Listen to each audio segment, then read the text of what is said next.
지혜자와 어리석은 자, 지혜로운 사람과 어리석은 사람에 대해서 오늘 말씀 제목으로 말씀을 증거하도록 합니다. 오늘 잠언 1장 7절 말씀, 여호와를 경외하는 것이 지식의 근본이거늘 미련한 자는 지혜와 훈계를 멸시하느니라. 이 말씀은 잠언 전체의 핵심 구절입니다. 여호와를 경외하는 것이 지식의 근본이거늘 미련한 자는 지혜와 훈계를 멸시하느니라. 이 한 절 말씀에 지혜로운 자와 어리석은 자가 대비가 됩니다. 지혜로운 사람과 어리석은 자의 삶에 대해서 가르치고 있는데, 첫 번째 지혜로운 사람은 어떤 삶을 사는 사람인가? 지혜로운 사람의 삶은 첫째는 하나님을 경외하는 삶입니다. 여호와를 경외하는 것이 지식의 근본이거늘 이렇게 말씀하십니다. 여호와를 경외한다. 여기 히브리어 원문에는 야레 이렇게 이 단어가 표현됩니다. 앞으로 자주 대하게 되실 것입니다. 제가 잠언 첫 번째 강의를 할 때 강해 설교를 하면서 지난주에 말씀을 드렸습니다. 몇 가지 히브리 원어로 된 원문의 단어들을 조금 소개를 드릴 텐데 너무 어려워하지 마시고, 그래봐야 잠언 강의하는 동안에 한 30개 남짓 될 겁니다. 그러면 뭐 많이 여러 번 들으시면 그게 그거야 이렇게 이제 나중에 생각하시면 되고, 굳이 외우려고 그러지 않으셔도 많이 들으시다 보면 자동적으로 이렇게 떠오릅니다. 야레, 경외한다. 야레, 이렇게 히브리어는 야레 이러는데 경외한다. 경외한다는 게 무언가를 잘 알아야 돼요. 여호와를 경외하는 것이다. 경외하는 것은 뭐냐면 공경 경자를 쓰고 두려워한다는 외자를 씁니다. 이제 이렇게 아이가 부모를 공경하죠, 존경하죠. 그런 마음이라고 생각하시면 됩니다. 그러나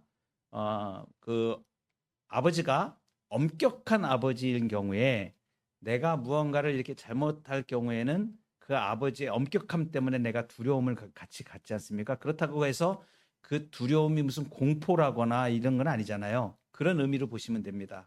그러니까 이것은 뭐냐면 인격적인 관계에서 일어나는 두려움과 존경을 말하는 거예요.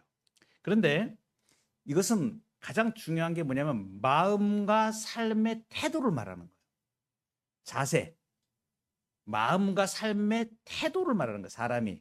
그러니까 사람이 하나님을 경외한다 그러면 하나님을 두려워하고 그리고 하나님을 존경한다는 건데, 먼저 두려운 것에 대해서 설명을 하면, 두려운 것은 왜 두려워하냐면 하나님이 거룩하신 분이시기 때문에 악을 미워하시고 징벌하시잖아요.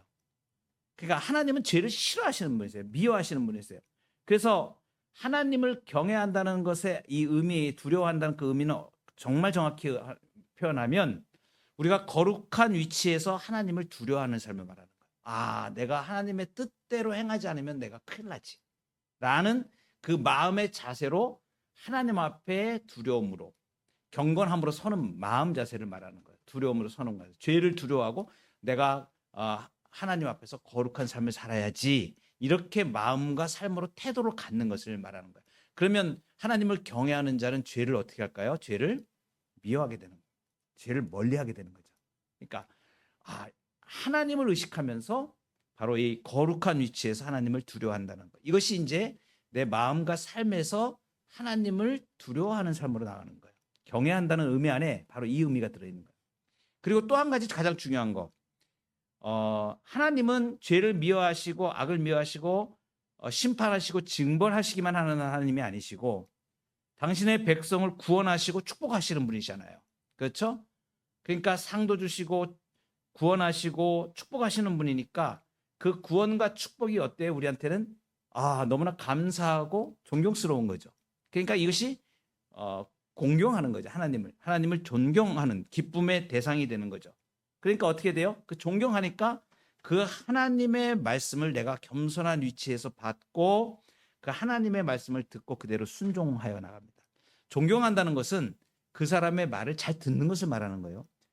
내가 존경한다 그러면서 그 사람이 무슨 말을 하는데 나는 거기에 따르지도 않고 그러면 존경하지 않는 거잖아요. 존경한다는 것은 그분의 말씀을 잘 내가 수용해서 마음으로 받고 행동으로 그대로 따르는 것을 말하는 거예요. 그래서 하나님의 말씀을 듣고 순종하는 삶, 이것이 바로 존경하는 삶이 되는 거예요. 그러니까 하나님을 경외한다 하는 것은 하나님을 두려워하고, 그리고 거룩한 위치에서 하나님을 두려워하는 삶, 그리고 동시에 하나님의 말씀, 우리에게 구원과 축복을 주시는 분이시니까 그 말씀을 잘 듣고 순종하는 삶이다.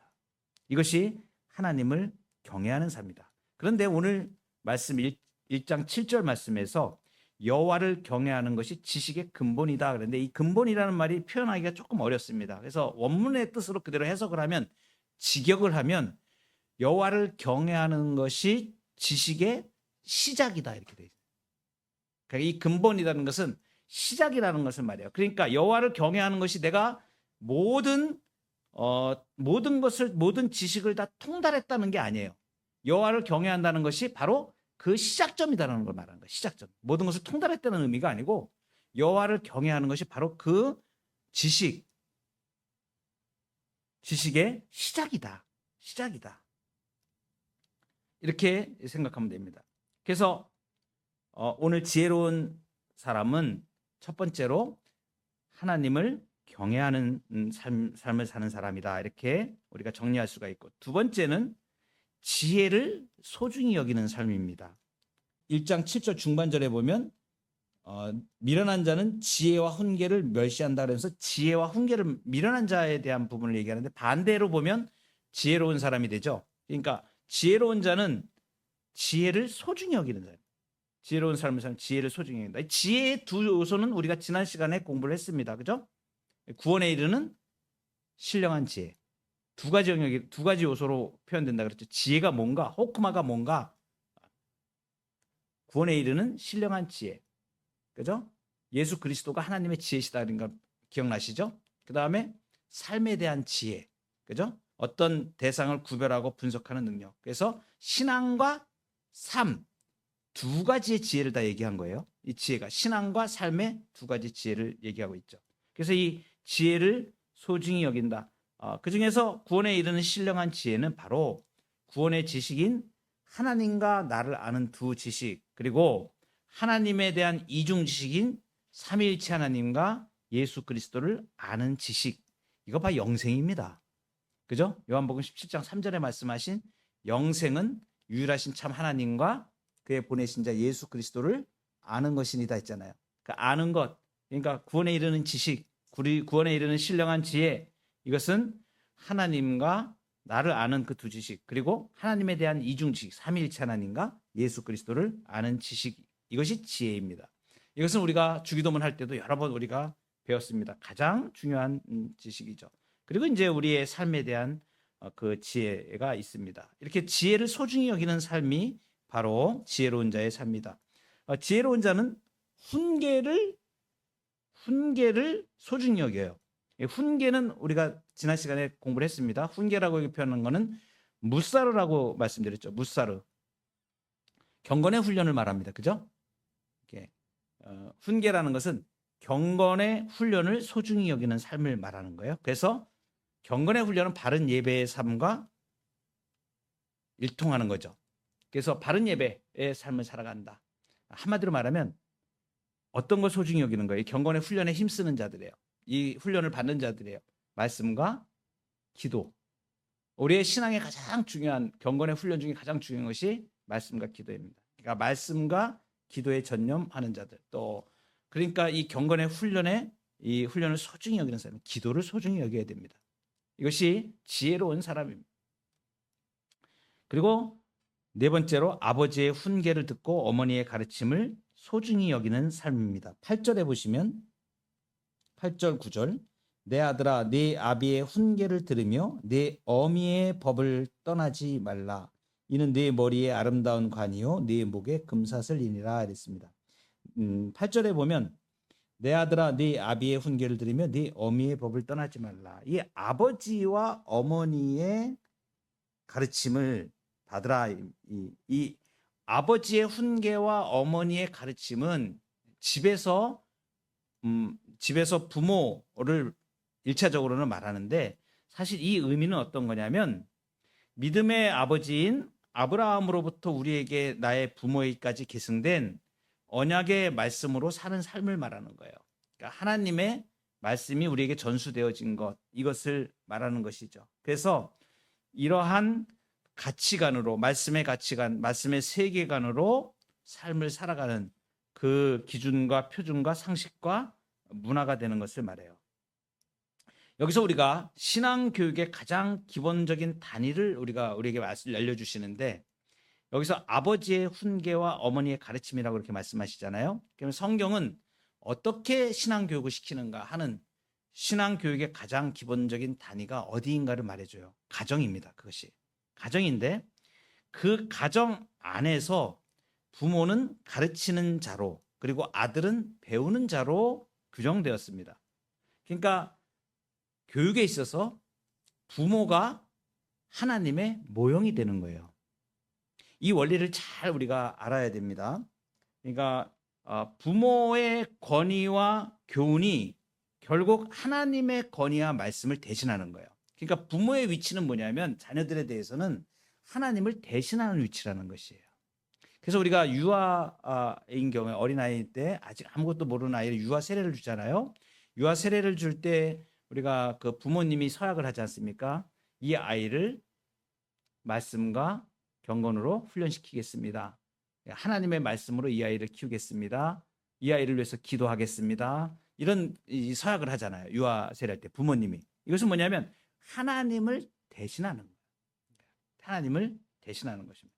그래서 이스라엘의 이 법에서 부모는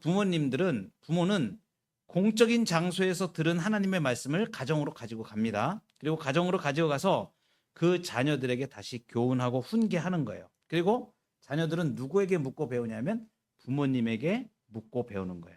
그러니까 하나님을 대신하는 자리에 부모가 서 있는 거예요. 그러면 부모가 하나님의 말씀 경건의 훈련을 하지 못하고 기도 생활을 하지 못하면 그것이 그 아이들에게 그대로 전수가 됩니다. 이게 교육의 신앙의 원리예요. 제가 늘 강조를 드리지만 우리 교회가 지금 주일학교를 따로 하지 않습니다. 앞으로도 주일학교를 주일학교라고 굳이 이렇게 명칭을 하지 않고 그냥 신앙교육의 형태로 우리가 가지게 될 거예요. 이것은 이제 성경적인 원리를 가지고 가게 되는데, 아이와 함께 예배하고 아이를 품에 안고 어려서부터 같이 예배해야 됩니다. 가장 중요한 신앙교육은 부모로부터 이루어져야 돼요. 부모로부터 이루어지지 않는 신앙교육은 이상한 형태로 전개가 됩니다. 우리 한국의 그 주일학교가 지금 잃어버려 왔던 것들이에요. 그래서 아이가 그냥 엄마하고 아빠하고 예배 드리는 것도 모르고 그냥 주일학교에 가서 주일학교 어린이들 예배를 드립니다. 그 예배가 그 전문지를 알아요. 그러니까 거기서부터 이제 어긋나기 시작하는 거예요.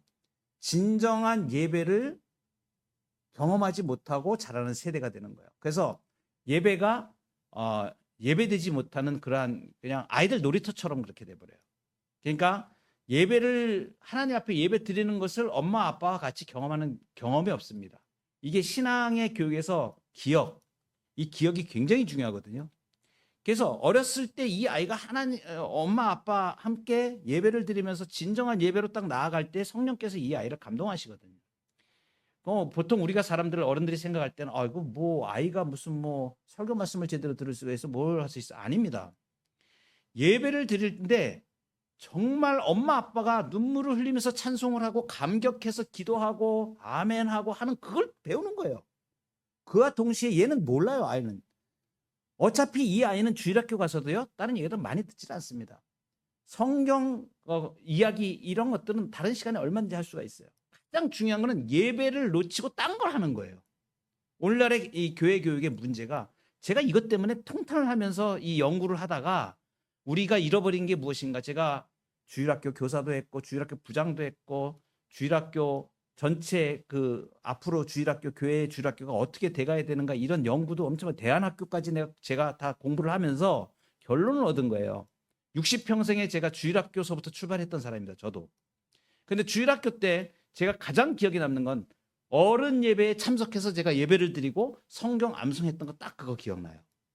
그리고 주일학교 선생님이 나에게 너무 잘해줬던 거 그거 하나. 그 외에는 기억나지 않습니다. 예배가 기억이 나야 되는 거예요. 다른 거 다 모르더라도 주일날 제가 예배 드리러 교회에 산 넘어서 교회 간 것만 기억나요. 여러분, 아이들이 나중에 자랐을 때요, 엄마 아빠의 신앙을 배우고 전수하는 것은 그 아이를 품에 안고 예배에 같이 참석할 때 이거는 다른 어떤 교육보다 내 아이를 내 품에 안고 내 옆에 앉혀서 예배를 같이 드리는 것, 진정한 예배로 나가는 이것이 가장 중요한 거예요. 다른 거 안 해도 관계없습니다. 성경 지식 많이 몰라도 관계없어요. 이 중요한 걸 놓쳐버렸기 때문에 한국 교회가 잘못돼요. 그 다음에 또 한 가지 중요한 거 뭐냐면, 이 신앙교육의 가장 기본 단위가 지금 가정이라고 말씀하셨잖아요. 아버지의 훈계, 어머니의 가르침. 이게 어디서 이루어지는 거예요? 가정에서 이루어져요. 주일학교는 엄마 아빠가 그냥 그 능력이 안 되니까 애를 던져놓는 거예요. 그래서 그냥 주일학교, 그럼 모든 거 다 된 것처럼 천만에요. 교육의 맹점이 이제 주일학교 교육의 맹점이 거기서 드러났던 거예요. 가정 예배를 드려야 됩니다. 엄마 아빠가 아이들 밥상머리에서 같이 앉혀놓고 우리 같이 기도하자. 그게 신앙교육이에요. 그리고 하나님 아버지 감사합니다. 오늘도 귀한 음식 주셔서 감사하고 이렇게 합니다. 성경 말씀 간단하게 하나 읽고 아이들한테 너무 많이 설교 안 해도 됩니다. 오늘 하나님이 이 말씀을 주셨는데 우리 아이한테 너는 기도 제목이 뭐니? 오늘 우리 뭘 기도할까? 우리 교회 목사님이 이러이러한 기도하자 그랬는데 우리 같이 기도할까? 같이 기도하고 그리고 예배 끝나는 그것을 매일 가정 예배예요. 삶 속에서 그대로 부모의 신앙을 그대로 가르치는. 그리고 무엇을 가르쳐야 되는가 하는 것은 교회에서 이미 정해놨습니다. 제가 우리가 수요일 날 공부하는 세대비전 아카데미에 소요리 문답을 중심으로 하는 쭉 공부하는 것들 있잖아요. 저희는 지금 우리 세대비전 교회는 자녀의 신앙 교육에 대한 문제를 이미 다 지금 준비하고 있는 거예요. 다 가지고 있어요. 걱정하지 마세요. 다른 교회 어떤 프로그램이 와도 저는 그런 거 까딱하지 않습니다. 저는 별의별 프로그램을 우리 한국 교회에서 별거 안 해본 게 없는 사람이에요. 그러면서 결정 내린 거예요. 왜? 가장 중요한 게 무엇인지를 제가 알기 때문에 그만큼 제가 고민을 했고 그래서 우리 교회가 지금 나가고 있는 건 소요리 문답 지금 보세요. 수요일 날 성도님들이 교육을 이렇게 받잖아요. 같이 공부를 하잖아요. 그러면 엄마 아빠가 먼저 공부를 다 하잖아요. 그리고 이제 주일학교에 아이들에게 가르칠 용도로 다 만들어지고 있잖아요. 지금 책까지 낼 겁니다. 그러면 그거 가지고 가정에서 예배 드리면서 일주일에 한 번 그거 가지고 아이들한테 가르치는 거예요. 소요리 문답 1문부터 우리 공부한 거 그 아이들 버전으로 우리가 다 만들어 놨습니다. 얼마나 잘 돼 있는지 몰라요. 제가 정말 이것은 우리 책으로 만들어서 한국의 최고의 교육교재가 될 거라고 저는 확신합니다. 다른 거 다 필요 없습니다. 저는 이미 다 경험을 다 했어요. 무슨 어떤 교재 뭐 어디에서 만든 거 뭐 눈 하나 깜짝 안 합니다. 왜 이렇게 이만큼 중요하다는 거예요. 이만큼 중요하기 때문에 제가 이 말씀을 드리는 거예요. 신앙교육은 가정에서 이루어집니다. 여러분 그 신명기 6장 4절에 보면 쉐마라고 이렇게 읽혀져요. 이스라엘의 모든 교육이 좀 여기서 이루어지는 것을 보여줍니다. 신명기 6장 4절부터 9절 말씀 한번 볼까요? 제가 신학교에서는 히브리어로 이걸 딸딸 외우는 시험까지 봤었습니다. 6장 4절부터 9절까지. 쉐마라고 합니다. 이것을 쉐마라고 하는데 이 쉐마라는 건 뭐냐면 이스라엘아 들으라라고 할 때 쉐마 이스라엘 이렇게 시작을 해요. 히브리에서 쉐마 이스라엘, 쉐마는 들으라는 뜻입니다. 그러니까 하나님이 선언하시는 거죠. 그래서 4절에 보면 이스라엘아 같이 한번 읽어볼게요. 4절 6장 4절부터 신명기 6장 4절부터 9절까지 시작. 이스라엘아 들으라 우리 하나님 여호와는 오직 유일한 여호와이시니 너는 마음을 다하고 뜻을 다하고 힘을 다하여 네 하나님 여호와를 사랑하라. 오늘 내가 네게 명하는 이 말씀을 너는 마음에 새기고 네 자녀에게 부지런히 가르치며 집에 앉았을 때든지 길을 갈 때든지 누워 있을 때든지 일어날 때든지 이 말씀을 강론할 것이며 너는 또 그것을 내 손목에 메어 기호를 삼으며 내 미간에 붙여 표로 삼고 또 내 집 문설주와 바깥문에 기록할지니라. 아멘. 이 쉐마 이스라엘 이것이 말씀과 더불어서 가정에서 이루어지는 교육이에요. 계속 말씀으로 아이들을 강론하고 하나님 말씀 이렇게 말씀하셨지 너무 감사합니다. 이렇게 하고 말씀이 생활화되도록 쭉 오죽하면 미간에 붙이고 손목에 메어 표를 삼으라고 이렇게 말씀하셨죠. 이 말씀을 명심하시기 바랍니다. 그래서 앞으로 우리 교회의 모든 시스템은 아이들 가정 교육은 신앙 교육은 가정에서 이루어집니다. 교회에서 예배를 통해서 공적인 예배를 통해서 가르쳐지고 그리고 아이를 품에 안고 예배하고 그리고 가정에서 가르칩니다. 그 가르침들은 전부 우리가 정해 놓고 갑니다. 그래서 부모님이 교사가 되는 거예요. 이것을 부모 교사 제도라고 합니다. 근데 앞으로 이제 이런 형태로 우리가 많이 바뀌게 될 거예요. 한국 교회도. 이제 왜냐하면 그동안에 이 주일학교에 이 잘못된 점들이 많이 드러났기 때문에 그래서 우리 교회는 이러한 시스템으로 갑니다. 걱정하지 마십시오. 내가 하나님의 위치를 대신해서 부모에게 주어진 그 신앙교육을 담당하는 자가 되지 않으면 신앙교육이 이루어지지 않습니다. 가정에서 예배하지 않으면 신앙교육이 일어나지 않습니다. 이것을 명심하셔야 돼요. 지혜로운 사람의 삶에 대해서 우리가 살펴봤습니다. 어리석은 자의 삶은 어떻습니까? 반대로 생각하시면 되겠죠. 어리석은 자는 1장 7절에 보면 여호와를 경외하는 것이 지식의 근본이다. 그러니까 어리석은 자는 하나님을 두려워하지도 않고 공경하지도 않습니다. 거룩한 위치에서 하나님을 두려워함도 없죠. 하나님 앞에 사는 모습이 없는 사람, 어리석은 자의 삶입니다. 그리고 하나님의 말씀에 순종하지 않습니다. 공경하지도 않으니까. 그러니까 어떻게 돼요? 1장 7절 하반절에 보면 미련한 자는, 미련한 자라고 되어 있는데 이거 어리석은 자입니다. 지혜와 훈계를 멸시하느니라. 이 어리석은 자의 여러 가지 모습이 잠언서에 나오는데 어리석은 말을 내뱉는 자들, 분쟁 일으키는 자들, 자신을 억제하지 못하고 쉽게 분노하는 자들, 성적인 범죄에 쉽게 빠지는 자들, 좀 이따가 이제 나오는 그 어리석은 자는 악한 자의 깨에 빠져서 이익을 탐하는 자, 세상 가치관으로 사는 자, 모든 이런 것들을 포함하는데 어리석은 자예요. 근데 어리석은 자가 그러한 모습으로 빠지게 되는 가장 근본적인 원인이 뭔가? 그걸 오늘 지금 말씀하시죠. 그건 뭐냐면 지혜와 훈계를 멸시하는 거예요. 멸시한다 그랬죠. 지혜와 훈계를 멸시한다. 이 멸시한다는 뜻이 뭐냐면 이런 뜻이에요. 무례하게 대하는 거예요.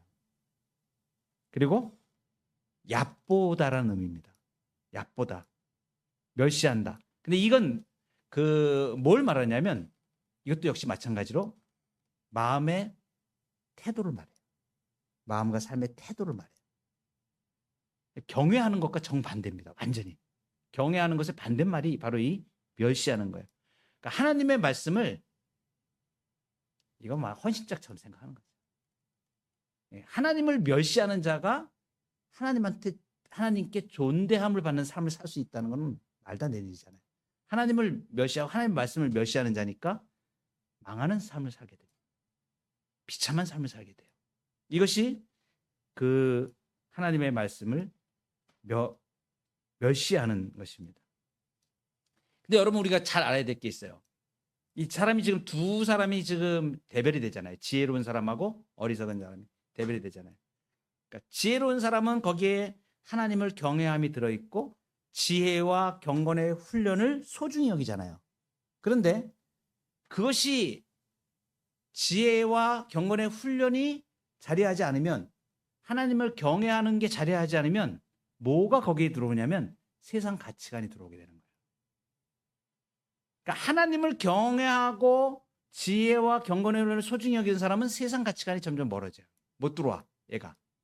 마음의 태도야 이거예요. 근데 하나님을 경외함이 없고 지혜와 경건의 훈련을 소중하게 여기지 않으면 세상 가치관이 지배를 하는 거예요. 그러니까 어리석은 자의 삶으로 가는 거예요. 이게 매우 중요한 겁니다. 있어야 할 자리에 내 마음의 자세와 태도에 삶의 태도에 여호와를 경외함이 없는 사람은 반드시 세상 것들이 밀려 들어와 가지고 그것에 지배를 받게 된다는 걸 말합니다. 그죠?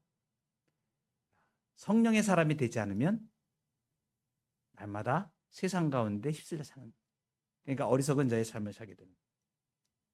그래서 어리석은 사람은 어떤 가치관으로 살아가냐면 세상의 가치관으로 살아가게 돼요. 그래서 1장 8절에 보면 내 아들아 네 아비의 훈계를 들으며 네 어미의 법을 떠나지 말라 그랬는데 그거 다 버려버리고 예, 세상 것을 따라가는 것을 말해요. 그리고 어리석은 자의 이제 대표적인 이 내용이 10절부터 19절까지 길게 나옵니다. 길게 나오는데 한마디로 이것을 요약하면 뭐냐면 이익을 자신의 삶의 가치와 근본으로 삼는 거예요. 이익을. 자신에게 이익이 되는 거. 탐욕이죠. 자신의 이익을 따라서 삶의 가치와 기준이 그것이 돼버려요. 그러니까 하나님을 경외하는 사람과 정반대죠. 하나님이 없고 뭐가 있는 거예요? 예. 만몬 우상이 있는 거예요. 물질 우상이 있는 거예요. 세상 가치관 우상이 있는 거예요. 그것을 추구하는 거예요. 그러니까 근본적으로 가는 길이 완전히 다른 거죠. 하나님 중심으로 사느냐, 세상 중심으로 사느냐. 이게 딱 구별이 되는 거죠. 10절에 보면 내 아들아 악한 자가 너를 꾀지라도 따르지 말라 이렇게 말씀하시고 13절에 보면 우리가 온갖 보화를 얻으며 빼앗은 것으로 우리 집을 채우자 이렇게 얘기하죠. 그러니까 내 아들아 그들과 함께 길에 다니지 말라. 15절에 네 발을 금하여 그 길을 밟지 말라. 19절 맨 마지막에 이익을 탐하는 모든 자의 길은 다 이러하여 자기의 생명을 잃게 하느니라. 그렇죠? 자, 여기서 중요한 점이 있습니다. 내 아들아 악한 자가 너를 깰지라도 따르지 말라 이렇게 말씀하시잖아요.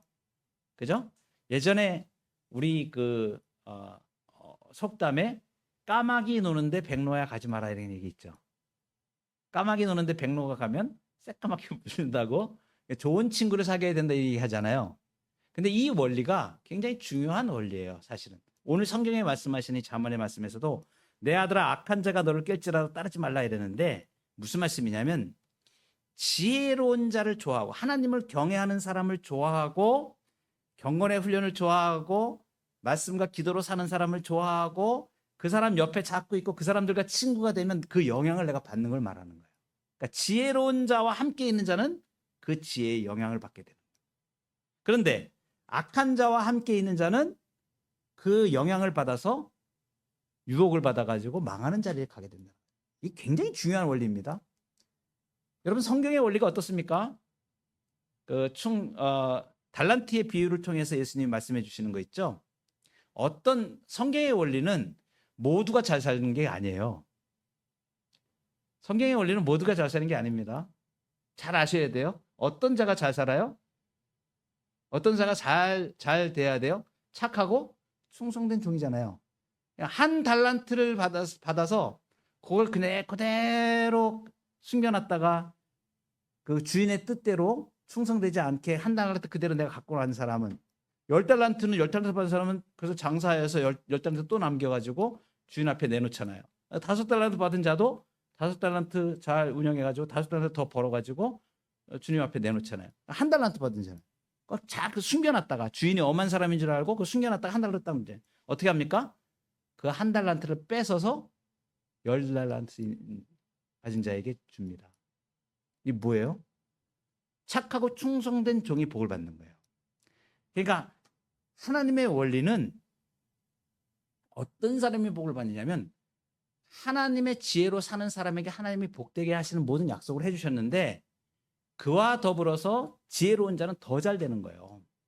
대박 나는 겁니다. 대박 나는 거예요. 하는 일마다 잘 되고 자녀도 잘 되고 소득도 잘 되고 다 달라요. 안 되는 사람은요. 이거 해도 안 되고 저거 안 되고 신명기에 나온 저주 있잖아요. 한번 다시 한번 읽어보세요. 신명기에 나온 복과 저주를 한번 다시 한번 보세요. 28장. 신명기 28장에 복과 저주를 한번 보세요. 안 되는 사람은요. 밖에 들에 나가도 망하고 성에 들어와도 망하고 떡강주제도 망하고 다 망하는 거예요. 손을 대는 건 다 망합니다. 잘 되는 사람은요. 이걸 해도 잘 되고 저걸 해도 잘 되고 사람 만나도 잘 되고 뭘 해도 잘 돼요. 그게 복과 하나님의 그 복이잖아요. 여러분 지혜로운 자와 함께 있으면 지혜가 임합니다. 그 영향을 받는 거예요. 잘 한번 생각해 보세요, 여러분.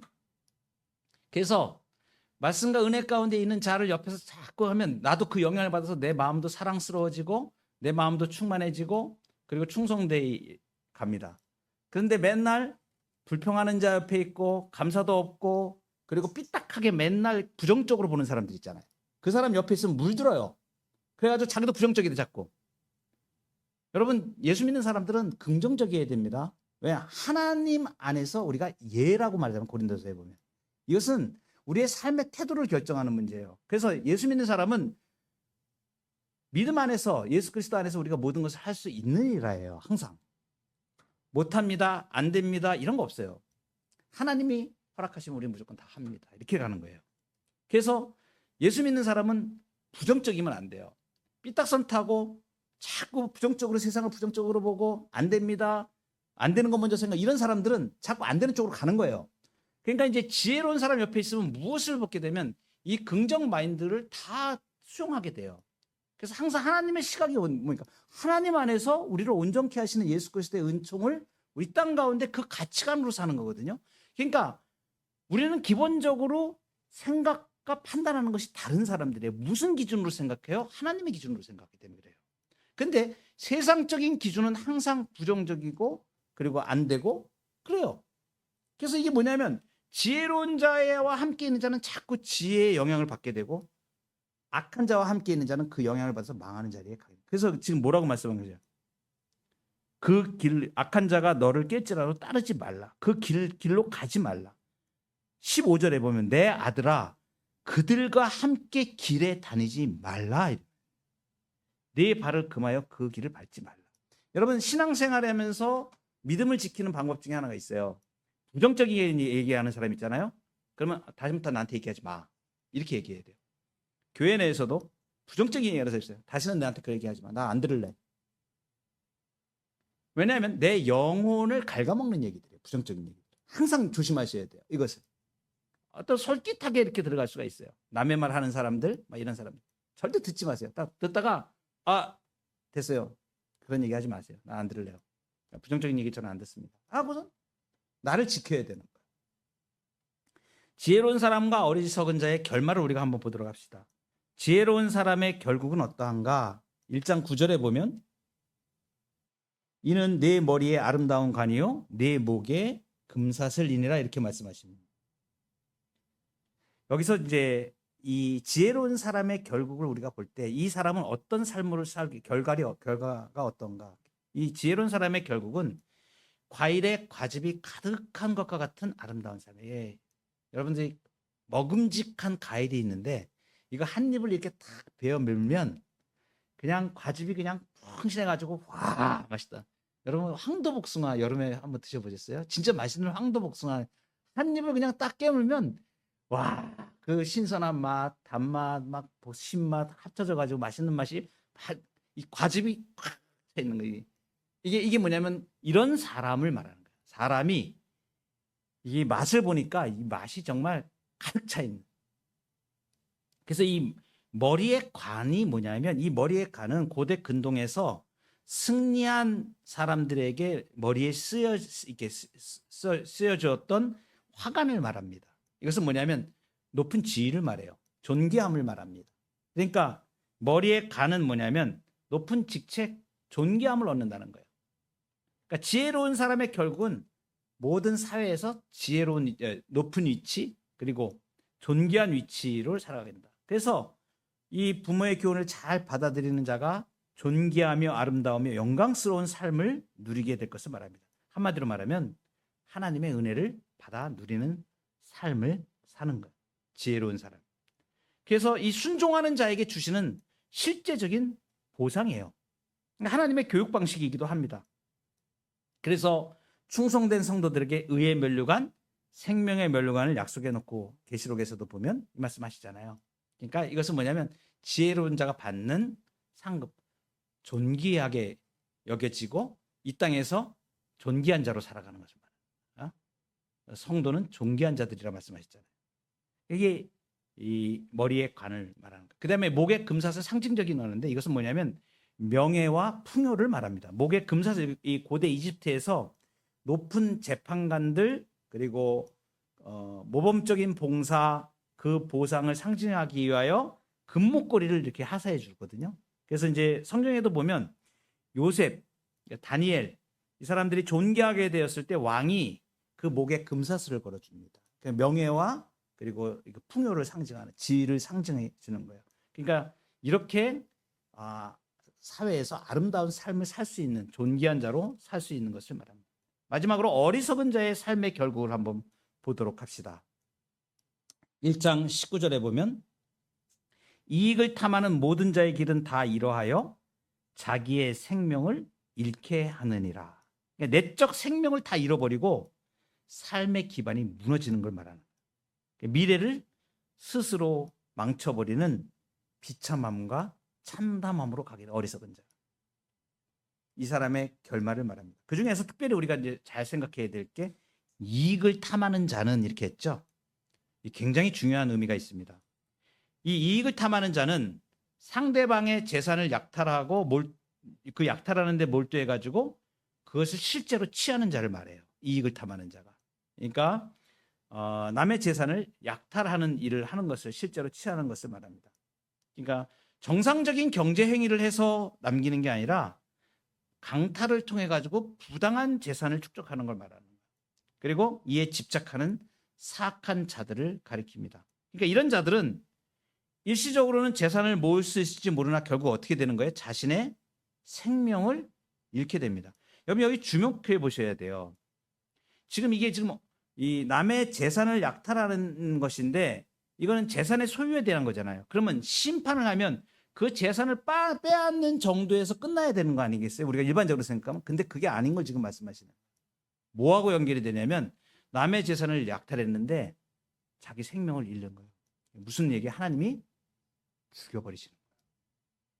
여러분 이거 겁나지 않으세요?